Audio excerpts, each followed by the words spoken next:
ದೆಹಲಿಯಲ್ಲಿನ ವಿದ್ಯಾರ್ಥಿಗಳ ಮೇಲಿನ ಲಾಠಿ ಚಾರ್ಜ್ಗೆ ಅಮಿತ್ ಶಾ ಉತ್ತರ ಕೊಡಬೇಕು ಅಂತ ವಿಪಕ್ಷಗಳು ಅಧಿವೇಶನ ಆರಂಭ ಆದಂತ ಸಂದರ್ಭದಿಂದನೂ ಕೂಡ ಒತ್ತಾಯ ಮಾಡ್ತಿದ್ದಾರೆ.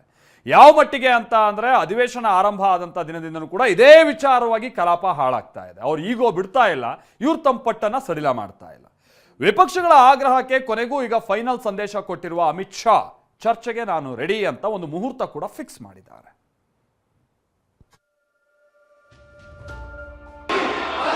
जो सदस्य विरोध में 20 दिन के लिए गायब हो गए. ಸಂಸತ್ನಲ್ಲಿ ಉತ್ತರಿಸೋಕೆ ನಾನು ರೆಡಿ, ವಿಪಕ್ಷಗಳು ಬಿಡುತ್ತಿಲ್ಲ ಎಂದ ಅಮಿತ್ ಶಾ. मैं किसी भी सवाल का जवाब ले देने के लिए संसद में तैयार हूं.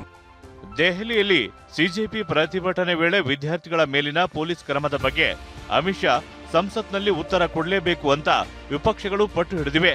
ವಿಪಕ್ಷಗಳ ಈ ಒತ್ತಾಯಕ್ಕೆ ತಮ್ಮದೇ ದಾಟಿಯಲ್ಲಿ ತಿರುಗೇಟು ಕೊಟ್ಟ ಅಮಿತ್ ಶಾ ಸಂಸತ್ನಲ್ಲಿ ಉತ್ತರಿಸೋಕೆ ನಾನು ರೆಡಿ, ಆದ್ರೆ ಚರ್ಚೆಗೆ ಅವರೇ ಬಿಡುತ್ತಿಲ್ಲ ಅಂತ ಗುಡುಗಿದ್ದಾರೆ. पहले तो ये यही मांग कर रहे थे, हमने हाँ बोल दिया. मेरी ओर से भी मैंने कह दिया है कि मैं किसी भी सवाल का जवाब देने के लिए संसद में तैयार हूं, मगर वो चर्चा ही नहीं होने देना चाहते. अब जनता तय करे कौन भाग रहा है. 3 बजे से लेकर कल 3 बजे तक सभी प्रकार की चर्चा के लिए हम तैयार है. मैं सदन में ही बैठूंगा, सबको सुनूंगा और सब चीजों का जवाब दूंगा. सरकार के पास छुपाने के लिए कुछ नहीं. 20 ದಿನಗಳಿಂದ ಅಮಿತ್ ಶಾ ನಾಪತ್ತೆ ಆಗಿದ್ರು ಎಂದ ರಾಹುಲ್. ಅಧಿವೇಶನ ಆರಂಭವಾದಾಗಿನಿಂದ ನಾನು ಇಲ್ಲೇ ಇದ್ದೇನೆಂದ Shah. Whether Mr. Amit Shah comes and opines, we don't care what he has to say. Okay? First of all, the most important thing to understand is 20 दिन के लिए गायब हो गए. यहाँ बैठे थे, गाड़ी आती थी जाती थी, 30 गाड़ियां उनके. Student should know this. 30 cars around Amit Shah. उनके घर के सामने जाइए, वहां पे मतलब 1000 पुलिस वाले खड़े हुए हैं कि कोई बच्चा ना आ जाए. देखिए, सबसे पहले तो लापता, भाग गए, इस प्रकार की भाषा भारत की सार्वजनिक जीवन में और संसदीय जीवन में अभी अभी सुनाई पड़ती है. जब से संसद सत्र शुरू हुआ तब से लगातार मैं संसद में आता हूं, मेरी चैम्बर में बैठा हूं.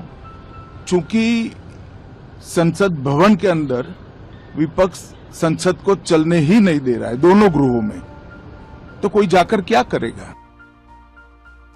ಸದನದಲ್ಲಿ ಎಫ್ಸಿಆರ್ಎ ಗದ್ದಲ, ವಿರೋಧದ ನಡುವೆ ಜೆಎಫ್ಸಿಗೆ ಮಸೂದೆ ರವಾನೆ.